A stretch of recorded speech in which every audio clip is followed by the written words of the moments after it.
अपने राज्य के लिए एक बहुत खुशी की बात है कि कल ही जो भारत नेट फेज़ 2 परियोजना है उसके तहत उत्तराखंड के लिए 2000 करोड़ रुपए की स्वीकृति आई है और इस परियोजना से उत्तराखंड के हरिद्वार को छोड़कर, क्योंकि हरिद्वार में पहले ही ये परियोजना आ चुकी है, अब जो हमारे शेष जनपद हैं उनमें ये परियोजना के अंतर्गत गांव-गांव तक नेट पहुंचेगा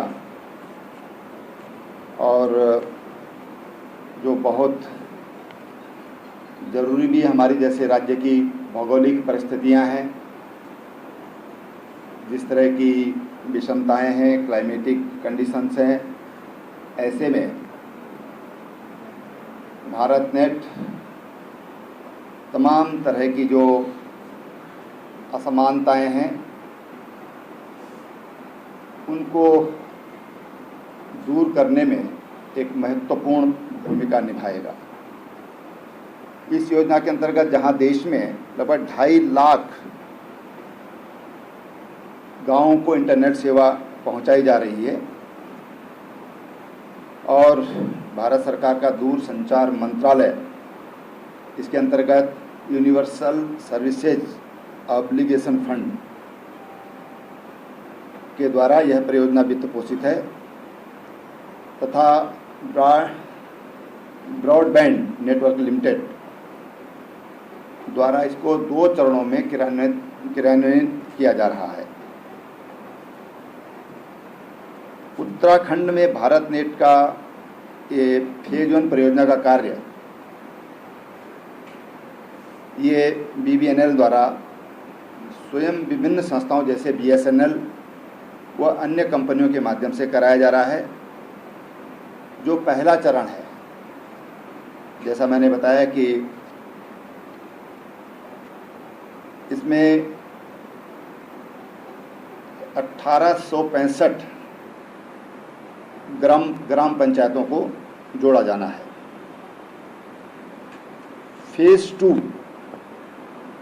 ये परियोजना कुछ दिन से लंबित थी और मैंने स्वयं जाकर के, और मैं हमारे जो सचिव हैं आज यहाँ पर उपस्थित नहीं हैं, अमित जी भी साथ में थे, स्वयं जाकर के 2 बार मैंने माननीय मंत्री जी से आग्रह किया तो उनको आशंका थी कि आप लोग क्या इसको कर पाएंगे। हमने कहा आप आशंकित मत होइए, हम सक्षम हैं इसको कर पाने में, और उन्होंने हमारी बात पर विश्वास कर और इसको अपनी मंजूरी दी है।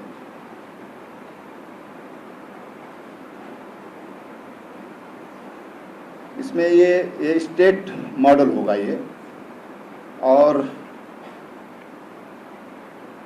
इसमें मैंने जैसे बताया कि 2000 करोड़ रुपए की लागत इसमें आएगी और इसको ITDA जो हमारा विभाग है उसके द्वारा संपन्न किया जाएगा।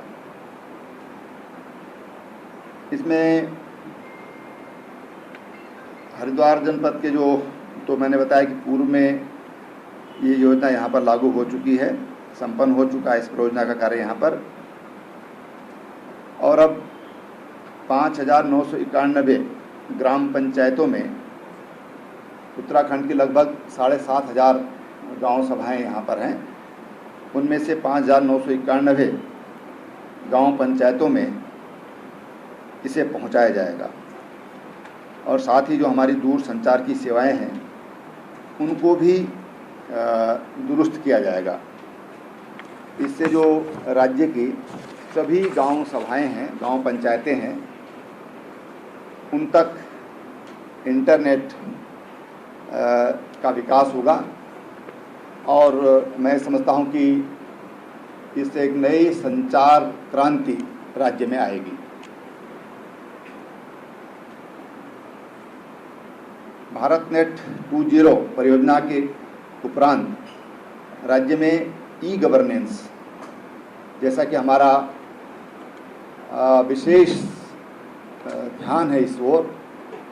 ई कैबिनेट की हमने शुरुआत की और अब सचिवालय के अंदर कितने ऑफिस हो गए?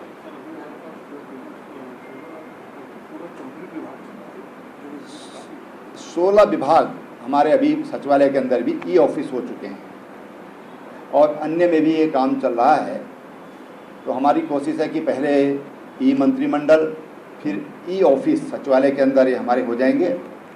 देहरादून ज़िले में भी सभी तहसीलों को जिला मुख्यालय हमारा उससे संपन्न हो चुका है। वहाँ पर अब कोई नए कागज़ की फाइल की ज़रूरत नहीं है और सभी तहसीलों को भी उससे जोड़ने का काम चल रहा है। लेकिन जो राज्य में इसके क्रियान्वयन के बाद जो राज्य में ई गवर्नेंस, ई ऑफिस, ई डिस्ट्रिक्ट, ई हेल्थ, टेलीमेडिसिन और ई एजुकेशन, ई बैंकिंग और ई नाम, इंटरनेट और अन्य सुविधाएं राज्य की जनता को प्राप्त होंगी। और मैं समझता हूं कि इससे तमाम तरह के जब कोई टेक्नोलॉजी आती है तो वो हज़ारों लोगों को रोज़गार देने का भी काम करती है, स्वरोजगार का भी काम करती है। तो इससे राज्य में तमाम तरह के रोज़गार के अवसर लोगों को मिलेंगे और राज्य स्वावलंबन की ओर तेज़ी से आगे बढ़ पाएगा। राज्य में अभी भी हमने काफ़ी हमारे जो अस्पताल हैं, डिस्पेंसरी है, वहाँ पर हमारा टेलीमेडिसिन